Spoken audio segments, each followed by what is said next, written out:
Can you imagine they stormed Area 51 and it was literally just factories and factories full of Twinkies?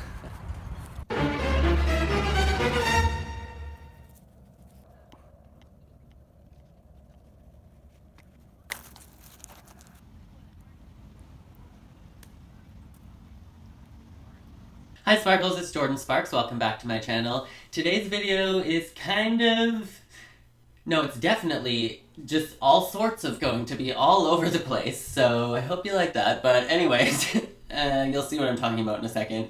But today's video is going to be my most awkward celebrity encounters. So I'm going to be going over all of these celebrity stories that were super awkward because I'm like a giant fangirl inside. So I like to say that I'm never like starstruck, but whenever I'm meeting these celebrities, I'm like, eh! But to be fair, that's how I am when I meet anybody, so I don't consider it like starstruck. I'm just like an anxious mess of a human being, leave me alone. Okay, but anyways, so today's video is going to be my most awkward celebrity encounters, and let's get into it.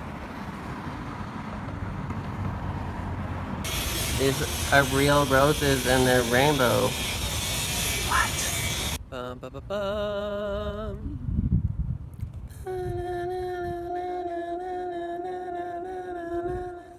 That was me trying to be Kronk from The Emperor's New Groove.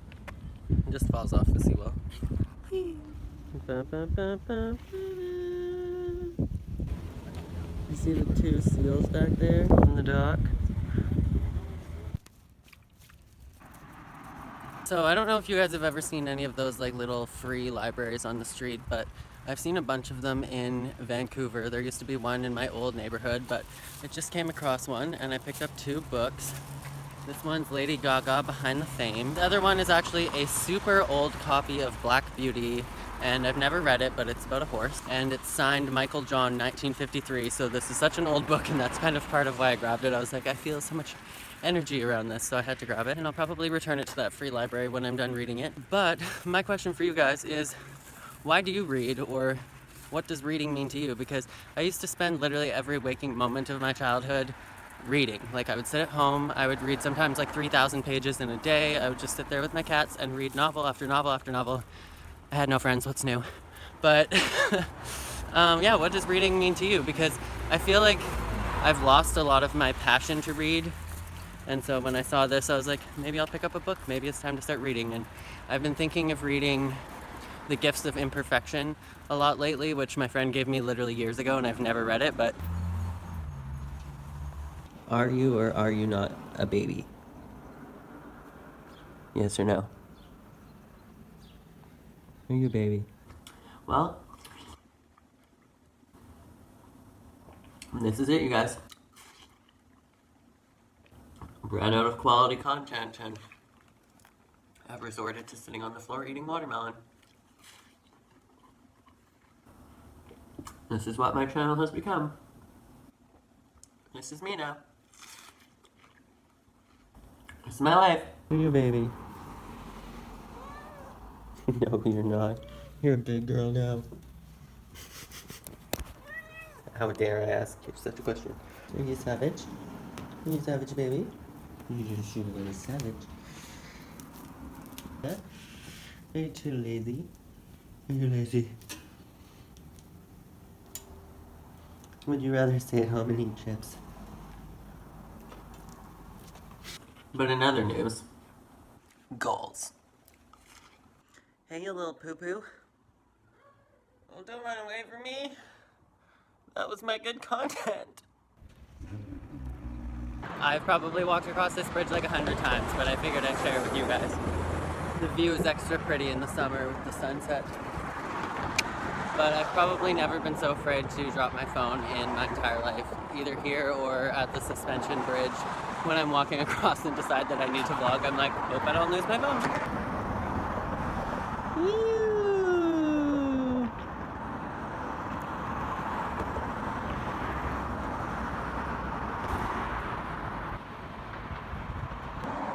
And this is probably where the view is the best.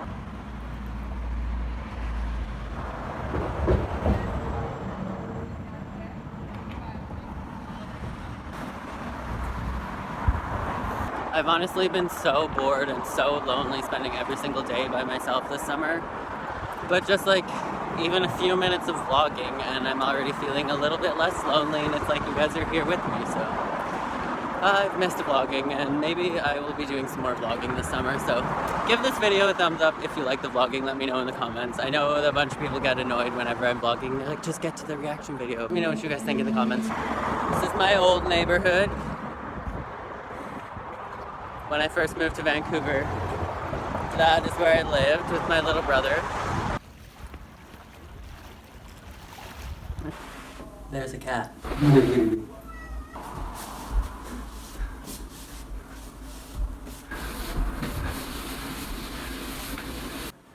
I just did so many turns that I'm literally like dying and out of breath, which for me at this point in my life is like 5, but wow, dead.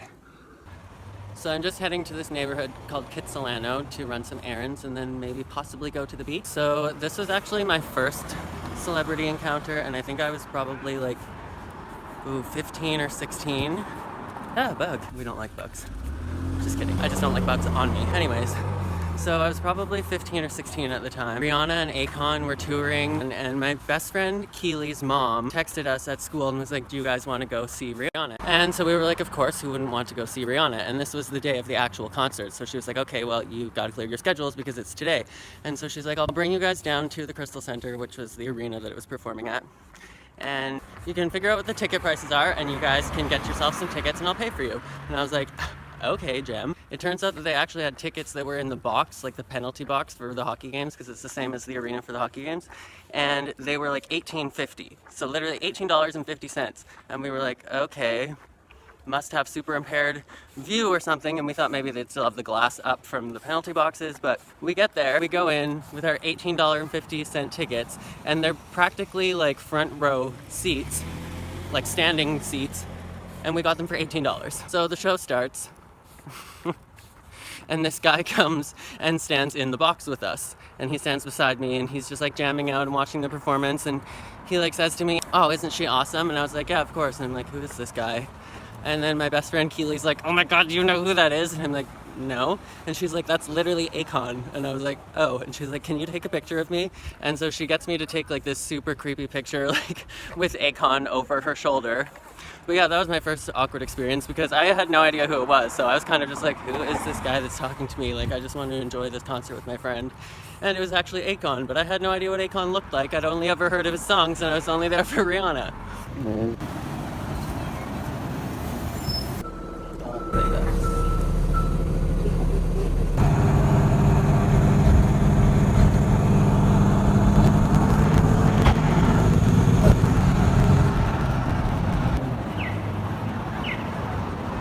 The wings for everybody's cliche Instagram picture. So my next awkward celebrity encounter is kind of like a 3-part encounter, and it was Abby Lee Miller, Maddie Ziegler, and Kendall at the same time.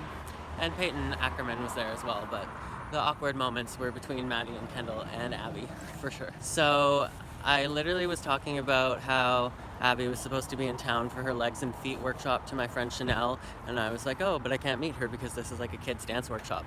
And then we were at the mall, and I literally pointed out the back of Maddie Ziegler's ponytail swaying back and forth, and I was like, oh my god, that's Maddie Ziegler's ponytail. And she turned around at that, and I was like, that's awkward. And so then I came over to them, and then she was looking at me like, this is the most awkward person ever. And I was like, oh, I recognized you by your ponytail. And then she's like, that doesn't make anything less awkward. And then I asked them if I could take a picture, and Abby was like, yeah, but only if you post about my legs and feet workshop on social media. And I was like, oh, I already shared it on Twitter. And so I took a picture with them, and then Kendall's like, oh my god, he's shaking. And I was like, okay, this just got like mortifyingly embarrassing because I was so nervous meeting them and so excited, but mostly just like having a panic attack. So I was literally like convulsively shaking when I met them, and then she pointed it out, and I was like, I was just embarrassed by like an 8-year-old. And then I asked her if I could take a picture like with Abby. And I literally never ask people to take pictures. If I meet celebrities, I'm usually like, okay, just respect their space, especially when I meet them on set. I never, ever, ever ask to take a picture with anybody. So I asked her, and I was super nervous even asking her, and then I like take out my phone and I go to take the picture, and she literally grabs me and moves my entire body like a statue, like a mannequin, grabs me like a mannequin, moves my entire body in front of her, and she's like, you need to stand in front of me so that I look skinny. And I was like, okay.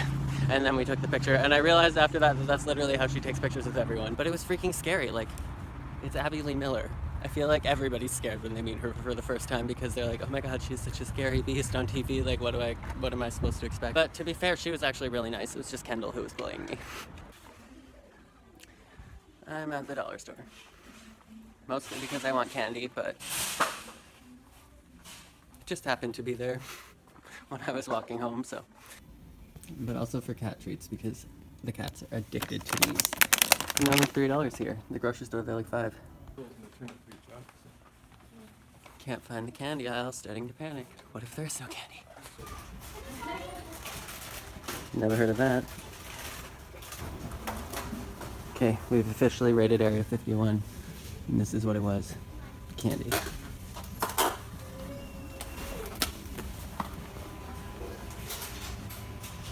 Can you imagine they stormed Area 51 and it was literally just factories and factories full of Twinkies? So I didn't get any Twinkies, but I'll show you what I did get. First of all, I got the cat treats, of course. Then I got a bag of zesty Doritos because they're not actually my favorite, but this is what I was craving today. Big Turk, favorite chocolate bar of all time. Sour gummy suckers. My favorite licorice of all time, which is like this soft licorice. I usually get it at London Drugs, but it's twice the price. And then I got some of these coconut. It's like coconut covered in chocolate, like a Bounty bar, but Dollarama, no name. Dropped on the ground. Bend and snap works every time. I think that's all I got. Ooh, and I got a Reese's Pieces, or Reese's Peanut Butter Cup. But yeah, that was my candy haul. I'm going to try and eat this over the course of a very long time and not all at once. So I'm just about to walk across the Burrard Bridge again from like the beginning of this vlog a few days ago. But anyways, so my next story that I want to tell you guys is my awkward experience meeting Daniel Radcliffe. And this is probably like one of the most exciting experiences of my entire life because I'm like a massive Harry Potter stan, still waiting for my letter from Hogwarts, still hasn't come for some reason, but like, I don't know, I'm assuming it was just a mix-up in the mail, but maybe it's because I don't have an owl. Maybe that's why I never got my letter. Maybe it was supposed to come by owl mail. Who knows, but never happened, still waiting. So when I met Daniel Radcliffe, it was on set for a movie that was called The F Word. It's also been released as What If, but basically it's this rom-com that he was in, and it was filming in Toronto at Sound Academy, and they were just looking for people, and so I was basically like a dancer in that and like a background person at the bar.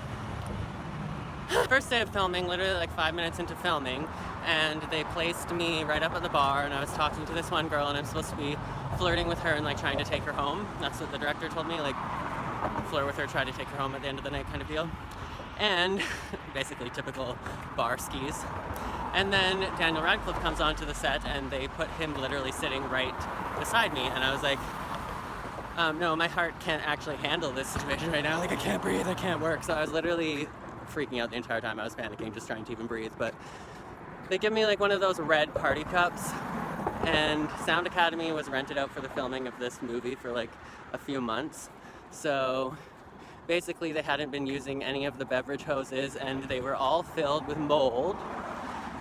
I didn't know that till it was poured into my cup, but they pour the water into our cups from these beverage hoses, and then the director yells action, and I take a swig from this cup, pretending that it's my alcohol, and I was like, oh my god, that's disgusting. It tasted like Bottle Depot, like mold, and I was like, there's something on my tongue, there's something in my mouth. So I was like, okay, disgusting, but we're literally filming at this point, so I'm pretending that everything is fine and doing what the director tells me, and then they yell cut. I spit it back into my cup, and I look, and it's moldy, gross water that is in these hoses, and it was full of fruit flies, and there was like a maggoty worm opening and closing at the bottom of my cup. Ugh. Daniel turns around to me, and he's like, hi, I'm Daniel. And I was like, I'm Jordan, but like, I know also, because like, you're Harry Potter. Didn't say that, but I basically was trying to like not say anything about Harry Potter the entire time. And then he's like, why did you spit that out? And then I was like, showed him my cup, and he looks at my cup and he's like, oh, there's some living things in your cup. And so he called the assistant director himself, like not a PA or anybody helping on set. He got the assistant director to go get me an Evian bottle of water to make up for drinking the bug water of mold. And I literally was freaking out the entire time. And so we yelled cut, and I feel like Daniel's like the most anxious, high energy person, just like I am, because he was so like all over the place the entire time. He's cool, calm, and collected like while they're filming, but as soon as they yell cut, he's like a maniac. And he was rolling cigarettes for all of the background actors and himself. I remember he had like this lime green pouch, and apparently that's normal in the UK to roll your own cigarettes, but he had like this lime green pouch, and it was lime green and hot pink, and he would like pull tobacco out of that and roll a bunch of cigarettes by hand, and he was like handing them out to like background actors and people and smoking with them. But that's the one thing I remember, is that he smoked a lot, and he smoked every single time that they yelled cut. He'd like run outside and go smoke, and I was like, didn't picture Harry Potter to be a smoker.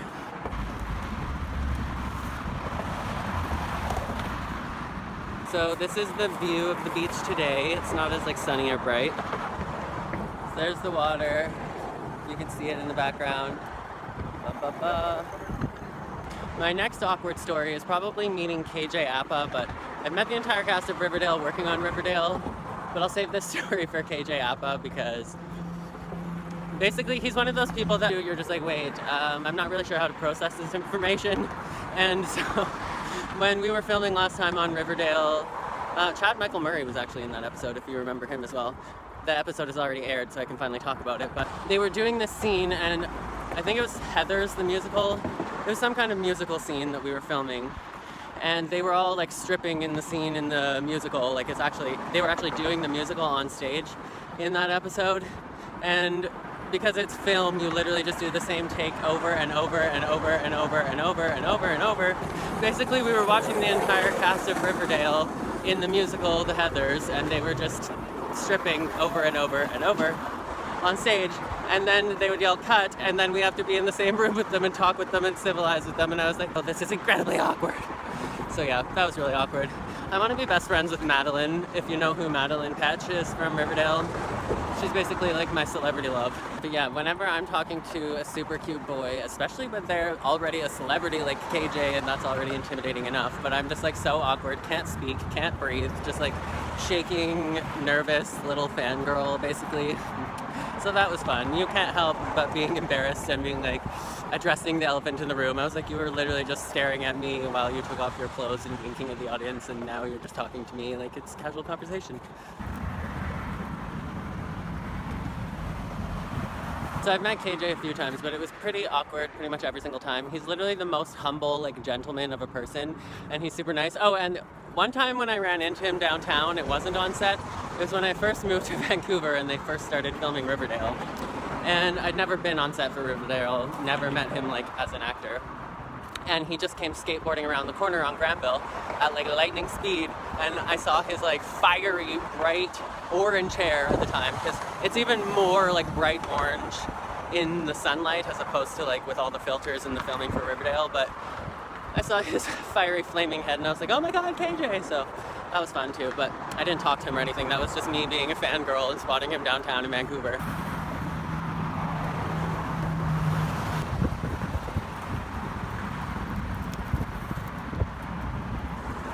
So my next awkward experience is with Cameron Boyce. Rest in peace, because he is honestly the sweetest angel, like, on this planet while he was here, and now he's an angel in the heavens and the universe.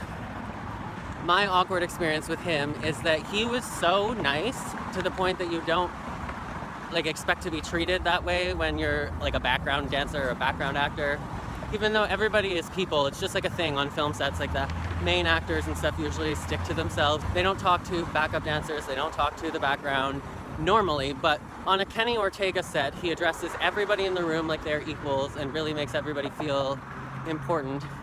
And Cameron at the end of filming would always come up to everybody and, like, give everybody a hug and say good night. And so he came up to, like, this main group, and I was a backup dancer and, like, a military guard on Descendants, and he came up to the group that was, like, on camera with him that day, which was including myself, and he walks up and he's like, good night, dude, and, like, comes in and reaches in for a hug, and I was like, wait, me?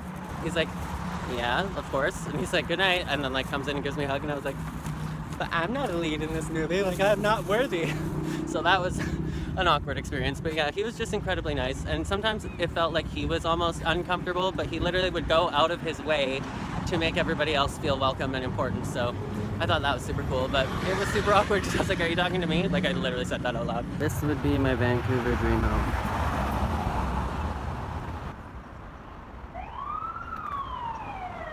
This literally brings me way back to so many memories when I very first moved to Vancouver. I used to come up and vlog here after like every single dance class, talk about every single set that I was on. The memories.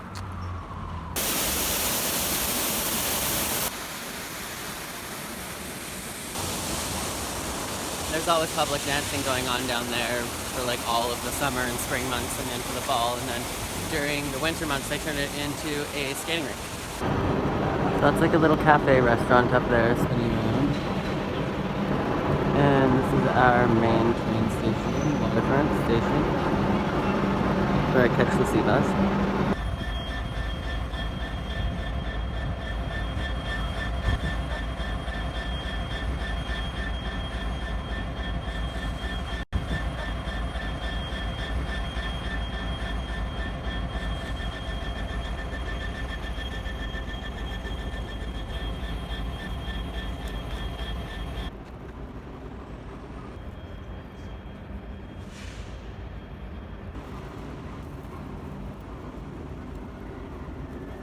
This is the inside of Waterfront Station. It's supposedly super duper haunted.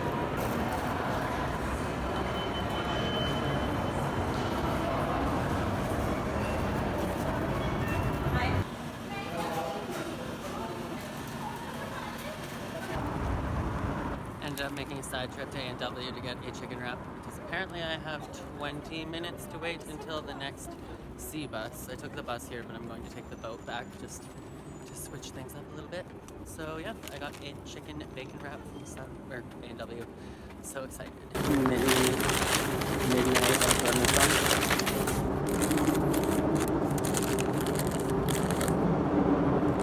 Oh, it's so little.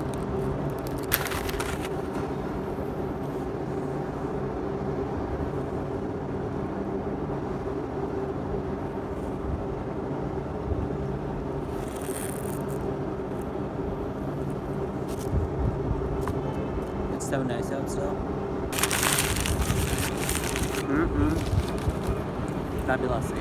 It was literally so claustrophobically busy on that sea bus and bus that it is time for me to meditate for 7 hours. So I'm just on my way to my orthodontist appointment this morning because I'm getting my Invisalign tray 18 I start today. But it's absolutely pouring, of course, so got my Harry Potter umbrella to keep me a little bit dry.